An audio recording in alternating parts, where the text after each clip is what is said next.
The Trump Era. 2015. In January, a group of Islamists attacked Charlie Hebdo in Paris, killing 10 people in response to a cartoon depiction of their Prophet Muhammad. We hashtagged Je suis Charlie and moved on because NBC's Brian Williams had just let the cat out of the bag, and more than 1 million Muslims were making their way from Africa to Europe. This migration would make immigration the #1 issue of concern across the Western world. In March, it was revealed that Hillary Clinton had been transmitting top-secret information from a personal email server while Secretary of State under Barack Obama. We tweeted about her inaction in Benghazi and then turned the channel back to basketball. Donald Trump announced his candidacy for president in June of 2015, making immigration and the economy central to his campaign would make him the front-runner in polling by July of the same year. 2 months later, in August, he would be featured on the cover of Time magazine under the headline, "Deal with It," because at this time, everyone still loved him, and nobody thought she would lose.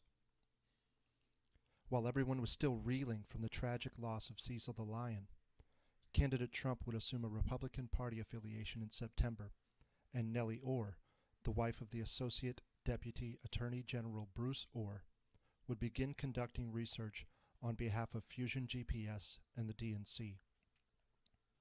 To round out the year, Islamists killed 130 people in France with a combination of explosives and rifles, targeting a football stadium, concert venue, and a restaurant. 2016. We were upset for a day or two when we found out Michigan's politicians had let Flint's water become too toxic to drink. But the news said it was just poor black people, and they had voted for these politicians, so everyone moved on. To paraphrase the obese film director Michael Moore, Flint has voted leftist for 84 straight years, and what has it gotten them?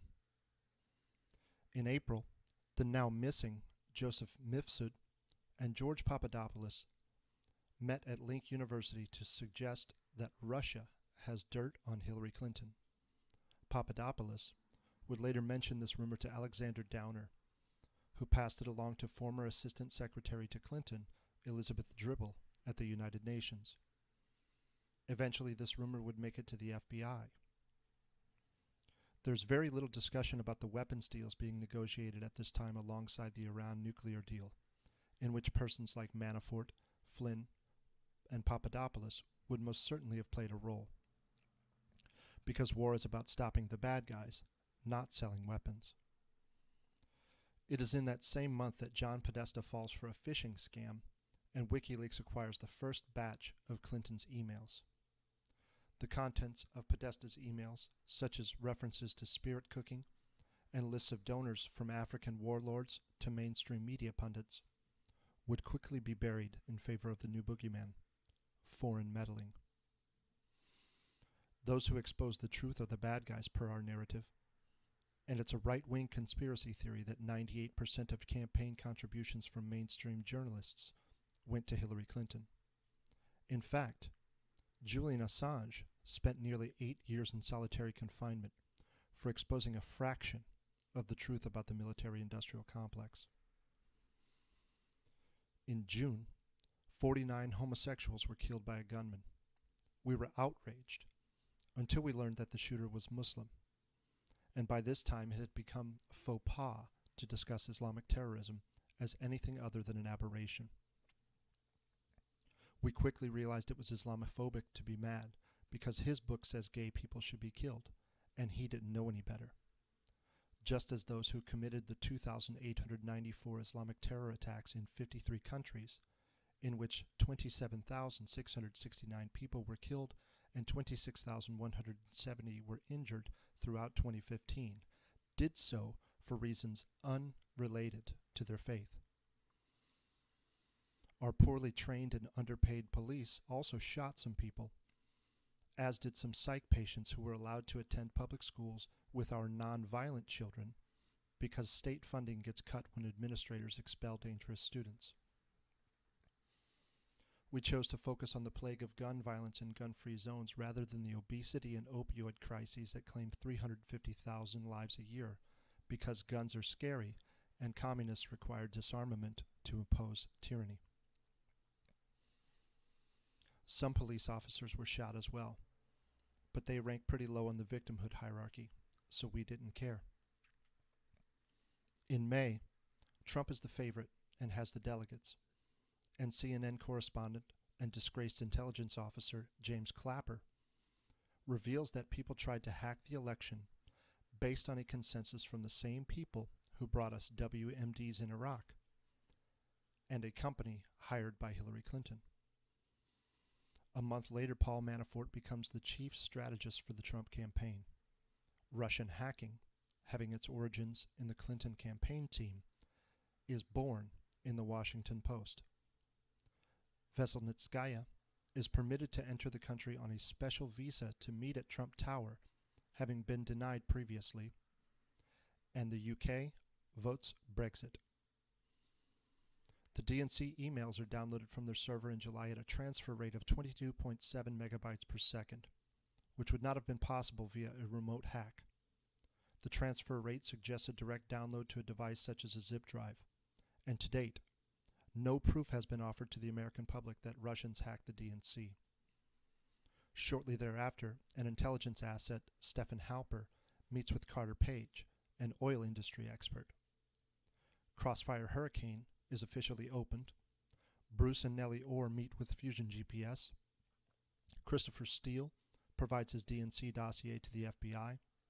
And James Comey says Clinton was, quote, extremely careless, end quote, rather than grossly negligent, which would have resulted in felony charges for the mother of Benghazi. James Comey, now fired for mishandling the Clinton email investigation, opens an investigation into Carter Page based on the rumor that originated, at least as far as we know, with Joseph Misfit. Lead investigator, now fired for lying under oath, Peter Strzok, proposes obtaining a secret FISA warrant to spy on him in August. Strzok was working under, now fired, for lying under oath about leaking classified information, Deputy Director of the FBI, Andrew McCabe. Steele tells Bruce Orr he is desperate that Trump not become president, and indicates that this is something he is passionate about. In September, Yahoo News publishes a story with information that was given to them by Steele prior to submitting the DNC dossier to the FBI. BuzzFeed News had also gotten the dossier in advance from David Kramer, a State Department official. The dossier, BuzzFeed article, and the Yahoo article would be used to corroborate one another for the FISA application in October, despite all coming from the same source and having been paid for by Clinton. This surveillance warrant would be renewed 3 times between January and June of 2017. Bruce Orr met with then Andrew McCabe and Bruce Orr met with Steele, Andrew McCabe, and Fusion GPS. 2017. The Obama administration declares Russian election interference in January, citing intelligence reports that despite the FBI never having access to the DNC servers, they were sure about. The FBI instead relied on a private company hired by the DNC, CrowdStrike, for the conclusion that Russians had attempted to access their files. The real news came later, when a bunch of women wore pussy hats on their heads in a rally against hate at an event organized by people who are unapologetically anti-Jew and pro-Nation of Islam.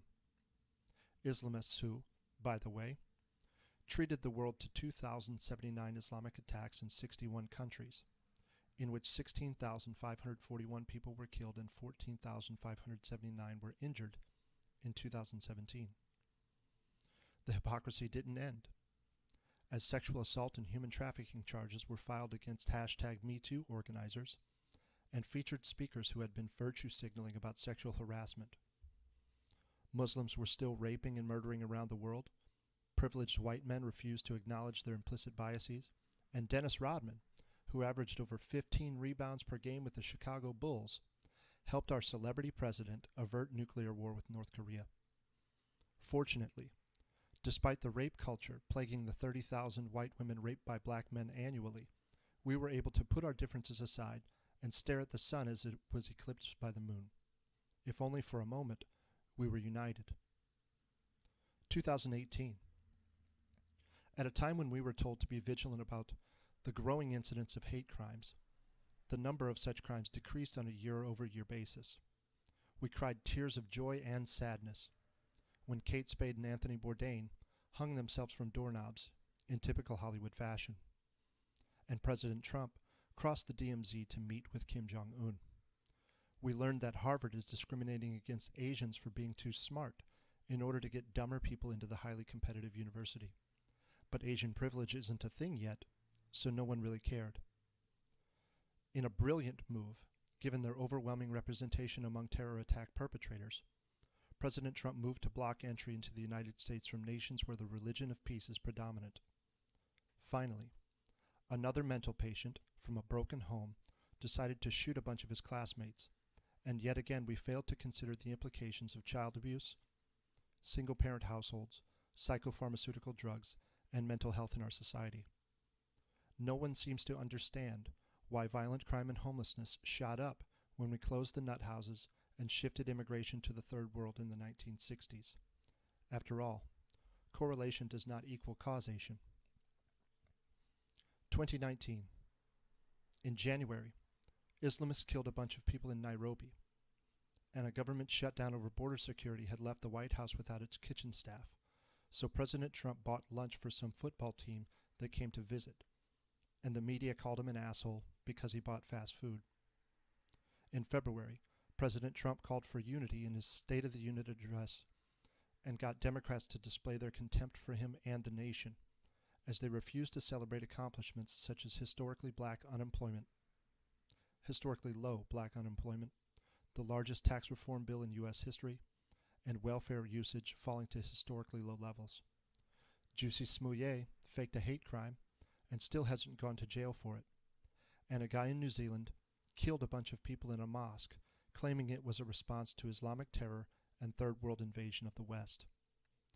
Western female politicians shrouded themselves in hijab in solidarity in 2019, as 1,747 Islamic attacks in 54 countries killed 10,399 people and enriched another 10,681 with severe injuries. The counterpunch would come later in Paris, where the Notre Dame Cathedral was definitely not set on fire by Islamists. In May, a lesbian couple was culturally enriched by four, quote, Asian teenagers on a London bus who beat and robbed them because they wouldn't make out for their amusement. In European news, Asian typically means Muslim, though not always.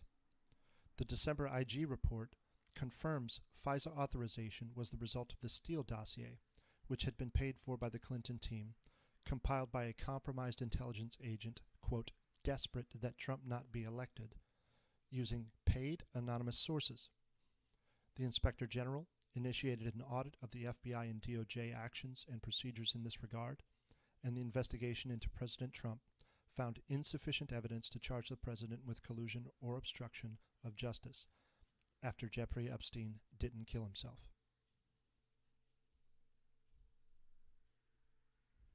Happy New Year, guys.